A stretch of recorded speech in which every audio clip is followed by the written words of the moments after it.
Okay, here's a quick video on the BS34 carburetors for a Yamaha XS650. I'm just going to go over some parts and nomenclature real fast, so if you're reading about them or somebody's talking about them, you kind of are on the same page and understand what the different parts are. So if somebody says main jet, you're referring to the main jet, not something else. Any of this information you can find on XS650.com. In the text section under carburetors, there's an amazing manual in there that covers all of the BS38 and BS34s, so check that out. Alright, real fast, I'm just going to go over this one. This is a BS34 off of an XS650. Right now we're looking at the bottom of it. I'm going to start off kind of here. Here's the float bowl. Okay, pretty simple. The float bowl goes on the carburetor. This one's a little messed up. It's just for kind of showing everybody everything, as though it's not really a complete carburetor and it doesn't really work that good. On the back side, this would be the back of the carburetor. This is where your air box would be, or where your pod filter would be. Okay, so if you're looking at the side of the carburetor, this would be the intake. Over here would be where the pod filter is, or the air box, or whatever air filter you're using. This is where your air jet is. So if somebody says air jet, it's right there. On the BS34s, these are removable. It's just a small jet. You can take these out and you can change them to dial them in a little bit better. I don't mess with them because I don't modify them that much. But if you're having problems, especially at different altitudes, you can change these out and get a little better tuning on them. If you saw my other video on the diaphragms, you'll know about the oblong port up here. Okay. So, like I said, this is the back. Here's the side. This is your fuel inlet. This is where your fuel line would be. So the fuel goes through here and then goes through the float valve and fills up the float bowl. Okay. On the front, or the intake side of the carburetor, here's your throttle linkage. This is your butterfly. These two screws right here are a pain in the butt if you're trying to change out your butterfly, because they are peened on the back so they don't back out and get sucked through the engine. So if you go to take them out on the back, they're kind of peened in there. On either side of these is where your throttle seal is. Okay, that's what it is. It's just a little rubber seal that goes in there for the throttle shaft seal, excuse me. But that goes right in there. When they get worn out, what happens is that'll start getting sloppy. It'll cause an air leak, in turn causing a lean mixture. One good way to check to see if these are good is that one's pretty loose, so that does need to be changed if I ever rebuild these. Another way is if your engine's running weird, you can pull these to the side while the engine's running and see if it misfires or backfires or sounds weird, and you'll know that's probably your throttle shaft seals. Okay, right above that, okay, there is the mix screw. On the mix screw, if these have not been rebuilt, there's going to be a blind plug. It's just a metal plug that goes on top of there. If the carbs have not been taken apart or rebuilt, then that thing is going to be in there and you're going to have to get it out. One way is to use like a sheet metal screw and slowly work it out. Don't go drilling in there, don't go prying, because if you open this up it gets all boogered up. You can also, when you drill these, because all these jets are brass, so you can damage these really easy. So if you drill too far and you cut the slot off of that, you're going to have a big problem trying to get that back out. Okay. Try not to pry on there, because I've seen people that have cracked the actual mix screw tube by putting something in there and trying to pop it out, trying to get the blind plug out. Okay. This is a mix screw. As you can see, it's just a little screw. Alright. There's a spring right there. Then there'd be a washer, then there'd be a rubber O-ring, and it goes in. Okay, make sure if you have these in there, you do them properly, and you have the washer, then the O-ring. If you have the O-ring up against this spring, when you go to tighten it down, it's going to smush it and you're going to cause an air leak. Another reason for an air leak. The mix screw is for your air fuel mixture. So this is what adjusts running too lean or too rich or getting right in the honey spot. That's what you're going to have to use. Alright, now FYI, if you're reading and you don't understand, you see somebody say it's like 3 turns out, or they got their mix screw 2.5 turns out. What that means is they've screwed this mix screw down, tightened it down in there, but you don't want to over tighten it, just so it touches, and then they back it out, say 3 full turns. That would be 3 turns out, or 2.5 turns out. When you turn it in, what that does is that's going to cause more air. Okay, so if it's all the way down, you're going to have a really lean mixture.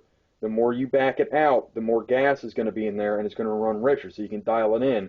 However, you do not want to go past 4 turns out on these, or 4.5 turns, because what happens is, once you go so far back, that spring stops doing what it's meant to do. That spring actually puts pressure against it so it can't back out or turn on its own from vibration.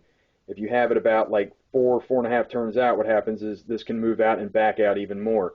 If it's that far out, you got to change your pilot jet. You're just not getting enough fuel. Okay, so that would be a pilot jet thing. Normally on these are about 2.5, 3 turns out is a good starting point, as long as it's new. But you got to replace these things. If you said you rebuilt the carburetor and you didn't replace all the parts I'm going to show you, then you didn't rebuild it. You got to clean out all these little parts. Air fuel mixture is a bunch of little holes that go on the top of the intake throat, and if the O-ring's not sealing correctly, you're going to get an extra lean mixture, and it's just going to be a pain in the butt. Okay, on the bottom of the carburetor, this is where all the magic happens. Just real quick, when your carburetor's on, what happens is fuel comes in the fuel inlet here, and it runs through the float valve, and it fills up the bowl. As the bowl fills up, the float goes up, and it shuts off the fuel. As the carburetor uses fuel, the float goes down, the bowl fills up, or as the float goes down with the loss of fuel, more fuel comes in here and pushes the floats up, and it shuts the fuel off. If this float is out of adjustment and it doesn't shut off in time, it's going to flood, and you're going to get gas coming all out of the air intake side where your pod is.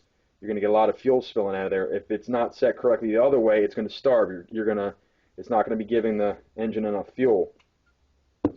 One thing you want to check on these is to make sure all this is working. So when it's time to go rebuild, you want a lot of different adjustments and parts in here.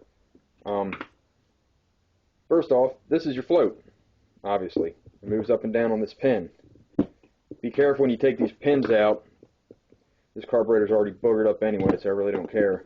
But you can bend this pin really easy. That is not the proper way to do it, but these pins can bend really easy. Here's your float. Here's your float needle, your float valve needle. That's basically what crams itself in to the float valve and shuts the fuel off, this little rubber tip. There's a little pin in here. That little pin needs to be able to move up and down. If that pin is not moving up and down, these are pretty inexpensive. Get a new one, especially if you get a rebuild kit, you'll get a new one in here. Okay? Right here is your float valve, and this is just a little lockdown plate, but that float valve, there it is right there. This rubber O-ring will deteriorate over time and cause leaking. Even if the float is pushing, even if there's, the float is set correctly, fuel will seep around here and it'll flood the carbs. So you want to make sure when you take these out, you want to get a new one. On here, it's not on here, but here's one. There's a little mesh screen to keep dirt and funk out of there. Make sure you keep these screens, because if you get a rebuild kit, it doesn't come with this screen. You have to put it on the new float valve. But that kind of keeps dirt out of there. But you can see how messy this one is. This one is just disgusting, but that's what happens, and then it'll cause the floats to flood. Okay, so went over the floats, went over the float valve, float needle. Right now, there's your main jet. That is the big main jet. That goes from that is what controls 3/4 to full throttle on your carburetor in your bike. Okay. Next to it is the pilot jet, which is part of the pilot circuit, which covers basically your idle to a 1/4 throttle and part of your choke and all. Here's the rubber plug. That rubber plug has to be in there at all times. If it's not in there, then it's not going to run right. Down in there, you can see it. There's a little jet. Okay, that's your pilot jet. That's what it looks like. It's just a little tiny jet. Make sure they're clean, they're brass. You can booger up the ends really easy if you crank it down there too tight. All these can get boogered up because they're brass. You can break them really easy. When you get these out of here, always double check the numbers, write them down, make sure they're even in each carburetor, obviously. And you can see this one's pretty dirty, but that's the main jet. Okay. On there is a washer. Make sure that washer is in there. Under that is your needle jet. Your needle jet coincides with your jet needle. This is on your slide in your diaphragm, your slide, and then your jet needle, which goes in the bottom there. When you pull these out, you can see there's a little key right there, keyway, that coincides with the key in there. Okay, so make sure that lines up when you get it in there. Don't go cramming it. You don't need to beat these. If you're beating these or cramming on them, you're just going to booger them up and they're not going to work right. These are all little brass pieces that can get messed up very quickly. So you don't want to beat up on these things. Okay, so there's your pilot jet with the rubber plug on it. There's your main jet that has the washer that goes down in there into your needle jet, and you can see it screws in there. It's threaded. Okay, so real quick, I'm going to go back over it. There's your air jet. There's your fuel inlet, your linkage and all with your throttle shaft seals. On top of your throttle, on top of your intake throat is your mix. Okay, don't forget about that. There's your mix screw. On the bottom, you've got where the float goes, your float valve, and the float needle goes on there. Your main jet is the big one. You can see this big one. It's the main one right in the middle. And then your pilot's on the side, and that has the rubber plug over it. Okay. These are pretty basic. If you saw my other video with the diaphragm, I went over that, how the diaphragm goes in the top and how to check it. Don't forget about the spring to make sure your spring goes in there with the diaphragm. So when your diaphragm's in there, you got your spring in there as well. And then obviously your cap goes on top of there. Without this spring, your diaphragm's not going to work properly. There's your throttle stop, so you can adjust idle. Obviously your linkage goes there. Again, I just wanted to go over that really quick. One thing I did forget is your choke or your enricher. There it is right there. When you pull the choke on, it pulls it out and lets more fuel come in. Okay, so you got to make sure this tube's all nice and clear, because the enricher tube goes down into the carburetor and it sucks fuel out of this hole right here. So you should be able to spray carb cleaner in this hole and it should come out here, or vice versa. That needs to be clear passageway for your enricher tube, so when you pull your choke on, it enriches the mixture and your motorcycle starts.